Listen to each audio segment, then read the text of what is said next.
Hi, you're listening to the Colourworks podcast, a monthly podcast for business owners and managers looking to improve the way that their people work together. We are specialists in people development, with particular applications in team working, leadership, customer service, and organisational culture. We've been going since 2003 and have so far had the pleasure of working with over 100,000 people across the private, public and not-for-profit sectors. Our mission is to create vibrant workplaces in which all people feel valued and get heard, where communication is honest and clear, decision-making timely and robust, and authentic leadership filters throughout the organisation. Hello, and thank you for tuning in to the third Colourworks podcast. My name is James Hampton. I'm delighted to be back again to host this month's show. Today's podcast has a slightly different spin, as I'm joined by Giles Miskin, founder of the Colourworks International. Giles and I have been working together for over 10 years, and as this month's podcast explores trust and healthy conflict, we thought doing it together might bring a healthy bit of debate to the table. Giles established the Colourworks back in 2003. He specialises in leadership team development and is recognised as an award-winning speaker on the Vistage Global Leadership Network. As part of Giles' legacy a few years back, he established the Colourworks Foundation, which is a charity that works with socially excluded young people and helps them build self-confidence through a better understanding of themselves and others. Just to get the juices flowing, can you tell us why and how you established the Colourworks?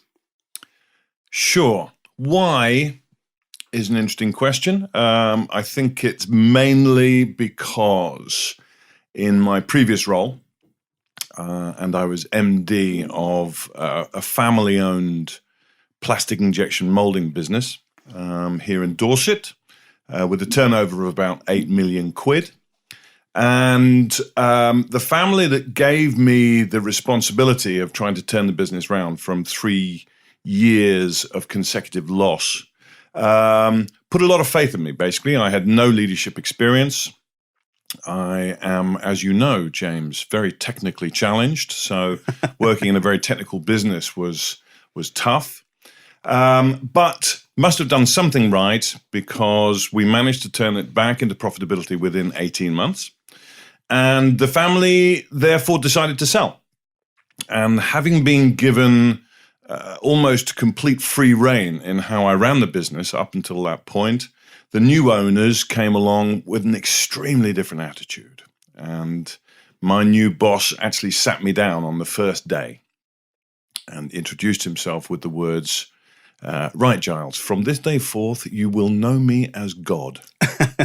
And that was my baptism of fire, basically. The man was not pleasant to me. And his view of how to run me and the business was essentially through fear. So over a 9-month period, he made my life absolute hell, and made me want to get out, essentially. I was certainly undergoing my first midlife crisis. I was about 40 at the time. Starting to ask myself the questions, is this it? Mm-hmm. Oh my God, there has to be more. And essentially, why am I putting up with this pain? Because when we're not enjoying ourselves in the workplace, we all know, we take it home. Sure. We suffer. We suffer on physical levels, on emotional levels, on mental levels. And so my relationships at home were really struggling, and at work. And then, just by complete coincidence, this consultant knocked on my door and gave me the opportunity to do the Insights Evaluator. Back came my profile, and I was just completely blown away. Not only was this my introduction to this whole sort of personality profiling world, but I was just amazed and to a certain extent slightly frightened at how accurately this profile had managed to pin me down. Delighted, evidently, to read some nice stuff about me, because I wasn't feeling very good about myself at the time. But also fascinated by this whole notion of opposite types and how we tend to get on better with people who are like us and struggle with people who aren't. And of course, the beauty was that my boss, this man who'd been making my life hell, turned out to be my opposite type. And therefore, suddenly flashbulbs were sparking off in my head as to, now I understand. Now I've got the tools perhaps to make things better. The crux, of course, came twice over. Once when I found that my boss had absolutely no interest at all in knowing more about me. I actually tried to share my profile with him, and he just ripped it up and put it in the bin. Mm-hmm. Okay, get that. But critically, also, when I found that my wife was also my opposite type. And that was a life-changing moment. So that's when I became fascinated in this stuff and started reading up more about it and started realizing, actually, and my profile told me, as if I didn't know already, that actually working in this world of relationship development and self-awareness and workplace leadership is where I needed to be. And eventually it was my wife who gave me the final push. And she said, Giles, why don't you just go and get trained up into how to use this stuff rather than just talking about it all the time? Was that more for her benefit than yours? I think it was certainly she wanted a happier man about the house. And, she's always been the one to come in with the best advice, let's face it. So I went off, got trained up in how to use it, had this sort of abortive attempt to set up business on my own, had to revisit my profile several times to remind myself that I am rubbish on my own. And so I desperately looked around for a colleague with whom to start the business up. And that happened in September 2003. Wonderful. Thank you. And it's certainly a thriving business that's been created over the last 16 years. So over the last 16 years, not to go into too much detail, what are your major lessons that you've learned along the way? That's a biggie. I think essentially the biggest lesson has to be that no one can do it alone. It's obviously quite cliched here at the Colorworks, but aren't we all about teamwork? We're all about recognizing that we're all brilliant at some stuff and we all struggle with other stuff. And my natural yellow-red, red-yellow style lends itself to, as you're fully aware, James, that motivational, yes, we can, come on, this is going to be great type of message. And that's essentially what carried us through the formative years of the business. Yeah. Then people started clamoring not only for a bit of process and structure, and I just thought, I can't do this. And so I needed to bring in that sort of skill level. Then people said, Giles, we want leadership. We want to be managed. We want our quarterly objectives laid out on the paper and to be given performance management meetings, et cetera, et cetera. And I tried doing that, but ultimately that's not my bag either. So bring in other specialists. And, there was a key turning point as well when both you and Rob joined the business because you are opposites in your own right. Yeah. And Rob brings all of that discipline and process and thoroughness. And you bring this wonderful experimentation and joie de vivre and buzz.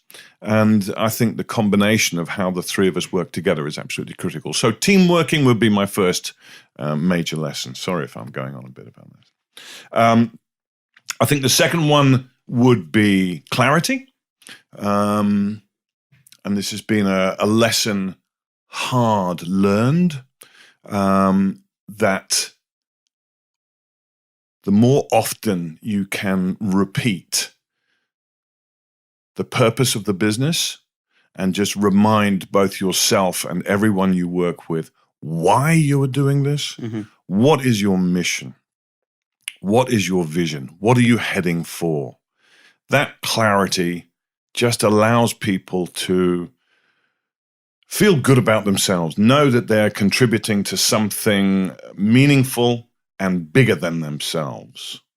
So clarity is definitely up there. And then the third point, I think, would be just around the importance of organizational values. Again, we've spent a lot of time here at the Colourworks working bottom up to ensure that our organizational values not only encapsulate the drivers of everyone in the business, but that we also do our best to adhere to them in everything that we do on a daily basis. Brilliant. Thank you. It's true to say that using the in-house team at the Colourworks, we have spent a lot of time building those levels of trust. And to speak openly, that doesn't come easy when you're building it internally. It comes through those small amounts of experience that builds up over time. But I personally feel that trust is very much in place. So when those challenging conversations do have to be had and we push back in a different direction, that foundation of trust that we've grown to have over time is there and solid. How from your perspective, how do you believe that trust has been built between us? This is a huge question, isn't it? It's absolutely massive. In the training world, you and I know that the word trust is everywhere. It's the foundation of Lencioni's model of high-performing teams.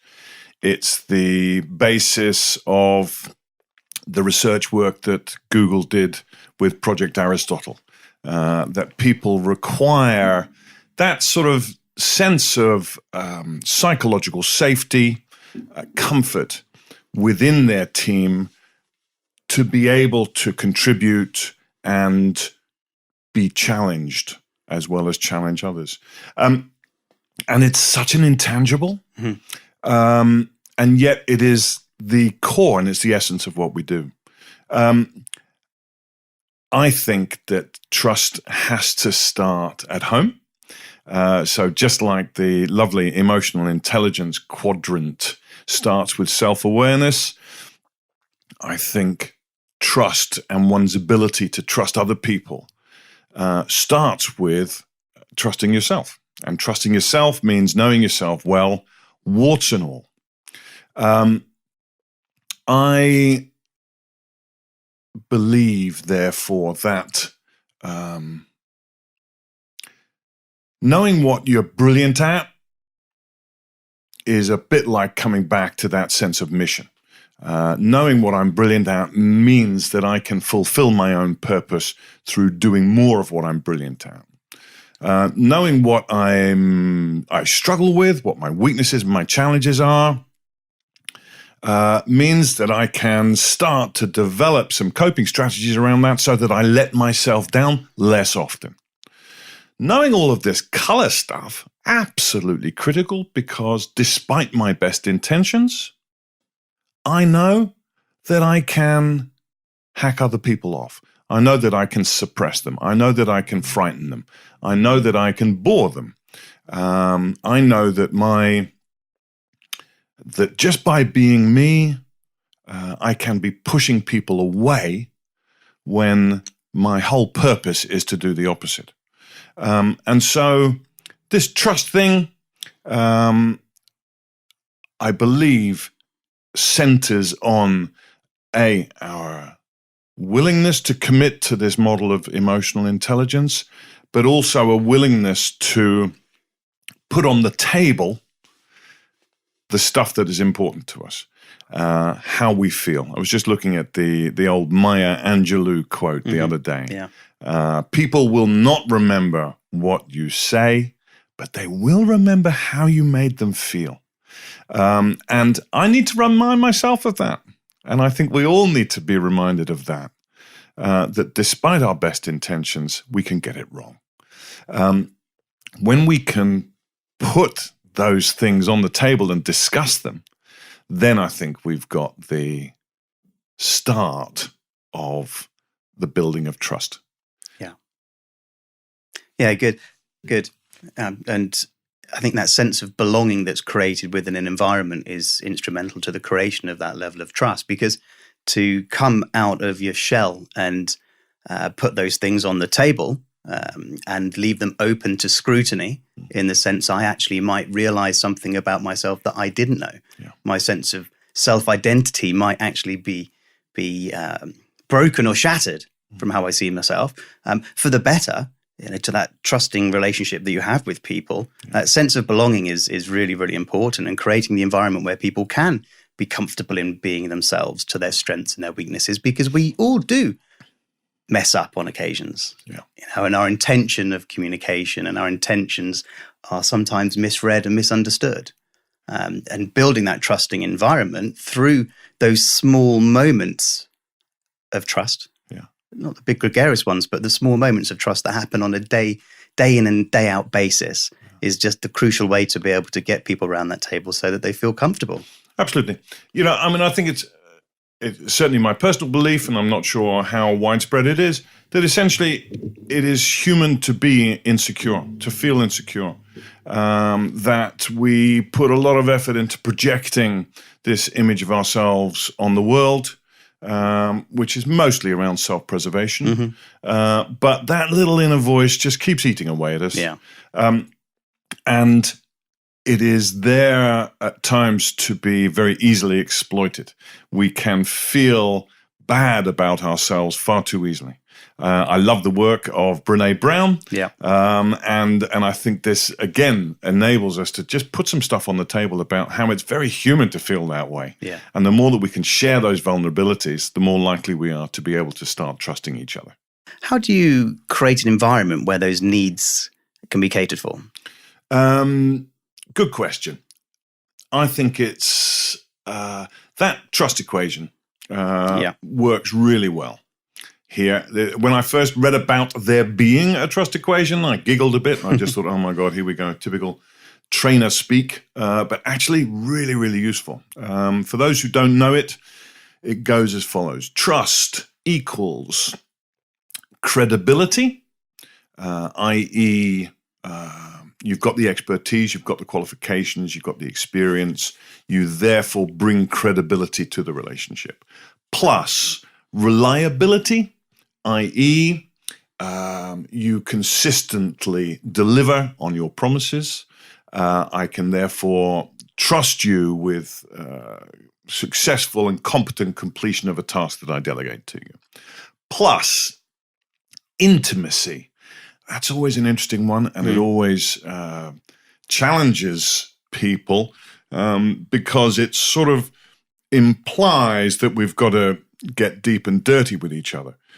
However, when we discuss this in workshops, I think people come to a general agreement that those who they trust most are those that they know most about. That we've shared vulnerabilities, that we've shared stories, that we've seen each other at our worst, that we are comfortable that those people have our backs, that they're not going to go and use those vulnerabilities against us. Far from it. They're there to help us and support us and challenge us through those challenging internal conversations. All of that, credibility plus reliability plus intimacy, divided by self-interest. And of course, being below the line, that makes it by far the most powerful element of that equation, i.e., we have to do everything to minimize self-importance in our relationships. We have to show empathy. We have to show support. We have to be there for others and minimize ego in that relationship.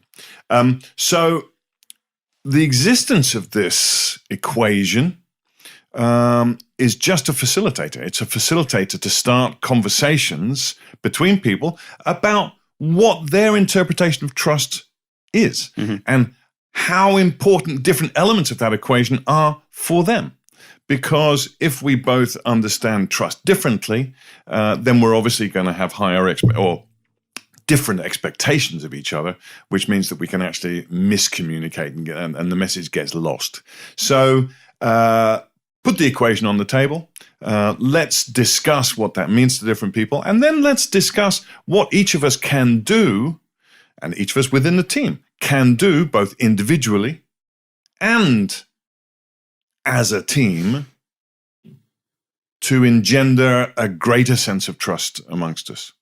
Of course, it's a theoretical exercise, but by putting it on the table and having this discussion, at least we have an opportunity to start getting it right. Yeah, sure, absolutely. And you can spend as much time as you want getting many letters after your name as you can, and conforming and delivering your work on your milestones and touch points, and even going through the process of the open door policy and letting people around and having those conversations with people. But the minute you get a sniff that it's all about that individual is the minute the trustworthy just falls through the trapdoor and you don't trust it. It's almost an unconscious awareness, though, there, isn't it? Yes, absolutely. Which is why it makes it such a difficult thing to be able to deal with, doesn't it? Because it's sort of intangible.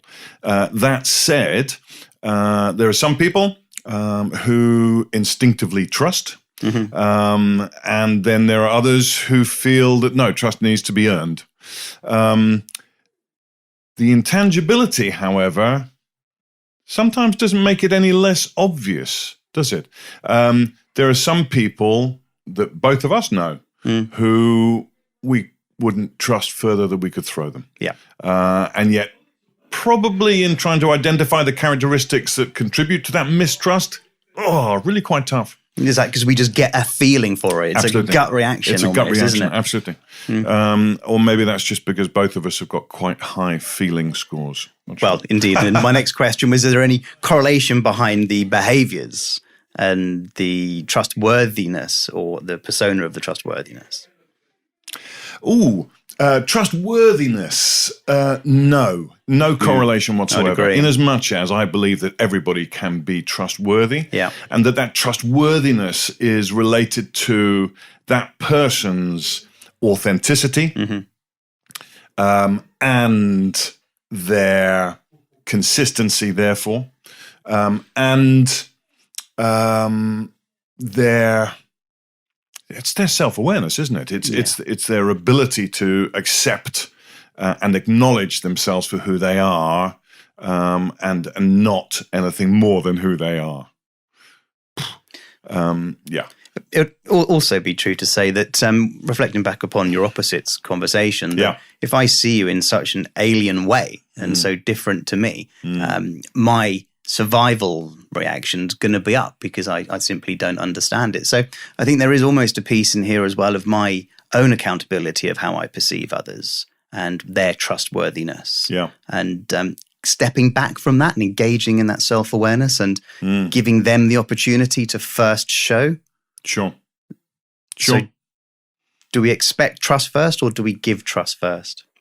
Again, I don't think there's a right way, is there? I know that my wife, for example, is just openly trusting. She will trust first and wait for that trust to be challenged. And there are other people, and I think I probably put myself in this camp, who actually need to stand back and see a person perform in order to feel trust in them. So I won't immediately trust. And then, of course, we get this lovely phrase, don't we, that, trust takes years to build and seconds to lose. Yeah. Again, that's just so true. It's such an important element of a relationship that once lost, it feels almost impossible to rebuild. Do you believe you can rebuild it once trust has left the room? I'm not 100% sure. I don't know how to answer that, James. Can you? I think there are certain steps that you can take in order to rebuild the relationship. Whether the original level of trust can be achieved again, but I do believe that takes some real open and honest conversations between two individuals, and a new form of trust can be built, which is an evolution of the first step setting. Yeah, it's nice. Yeah. So when this all plays out in leadership, and I have to say, Giles, you are probably one of the most, the best provocateurs out there in the business, and challenging of behaviors. And in order to do that, you need to have self-trust, from my perspective, that it's going to go okay. Have you got any advice for anybody out there on how to possibly become a little bit more challenging if one wants to? Whoa. I'm not sure. I mean, I appreciate the compliment, if it is a compliment, that I'm one of the best provocateurs. I think that's just a natural part of my style. I remember when we first did business cards at the Colourworks, and we had to pick out a phrase from our profiles for the back of our business cards to describe us. Yeah. And one of the phrases that I chose was, I think it was something like, sympathetically challenging. And someone took offense at that and just said, what do you mean sympathetically challenging? How can you be both? And I think it is just a really, really interesting combination. Yeah. And I wouldn't recommend it for everybody. It just happens to fit my particular style. I, therefore, in terms of my own personal values, would use the word challenge as being up there in the top 5. Yeah. And that is challenge outwards, because I love to say the stuff that I'm thinking, that I think might contribute to the situation, without upsetting. Yeah. But I think that challenge is a critical part of change. I agree. That if we sit down and we just accept the status quo for what it is, whilst internally we're thinking, this is rubbish, this could be better, that we're doing ourselves and the people that we're with a huge disservice if we're not saying that stuff. Yeah. Now, saying it sympathetically is tough. And of course, I don't always get it right. I still upset people unwittingly. They tend to be people on the opposite side of the wheel to me, and that includes my wife. So I think that I am being decisive and focused and driven, and she thinks I'm being aggressive and loud. And these are just misperceptions. And the more my wife and I understand each other, and we've been together now for over 30 years, and we're still on that journey, the more we understand each other, the less we upset each other, because we know that it comes from a good place. So I don't think that I would ever promote being provocative to people who aren't comfortable being provocative. I just think it's something that I can add to the team, and hopefully do so in a constructive, productive way, as opposed to a destructive and personally attacking way. And I guess that comes right back down to the conversation we had around trustworthiness and how we develop trustworthiness, and that sense of authenticity or self-trust. Yeah. And the clarity in your intention. And if that's coming from a place of compassion, people get that look in your eye, that feeling from your energy. Although the words you're delivering might be quite difficult to hear to them. So the combination of those, I think, can also improve the way people might challenge or stand up or push back. It's certainly something I wish to develop a little bit more in myself. Great. At some point. Super. Brilliant. Giles, so that teams can engage in healthy conflict, what do you think they need to consider? Well, I think I'm going to head straight back to Lencioni. I think that in order for conflict to be healthy, there needs to be that psychological safety, that culture and environment of trust within the team, so that each team member knows that wherever there is challenge, it's coming from a good place. Yeah. Secondly, most important is evidently to recognize our different communication styles. Yeah. As I've already alluded to, I know that I can be direct and sometimes overly direct. And therefore, we know that on that conflict continuum, there is artificial harmony on one end of the continuum, i.e. everyone's smiling and nodding and pretending that things are okay. And then on the other end of the continuum is, personal attack and aggression. Evidently, we need to be somewhere in the middle there, but everyone's middle of that continuum will be different. Mm-hmm. So let's have an exercise here within the team. What does healthy conflict look like to you? Where are the boundaries? Where can we push each other without it becoming negative and personal? And the assumption there is the ideal point of conflict is just in that middle. And when you're pushing those boundaries, and because of the difference, you're going to step over occasionally. Absolutely. But as long as it's coming from a place of compassion and good intent, then we're safe. Great. Well, Giles, it's been fascinating talking to you about this. And I think we could actually just keep going all day talking about these subjects. But if you'd like to know more about the Trust and Healthy Conflict module on the Colourworks website, go to www.thecolourworks.com and click the Solutions tab. Tune in next month for Leadership 360 and feedback. Thanks for tuning in. We hope you found this episode insightful and interesting. If you want more information on today's topic, then head to thecolourworks.com and look for our Solutions tab on the main menu. If you want to be notified of new podcast releases and other useful people development resources, then please subscribe to our mailing list and follow us on social media at The Colourworks. We're active on Instagram, Facebook, Twitter and LinkedIn, and we look forward to seeing you over there. Do you want to see the impact we can have on your organisation? Then get in touch through our website or email the team on inquiries@thecolourworks.com. Thanks for listening. See you next time.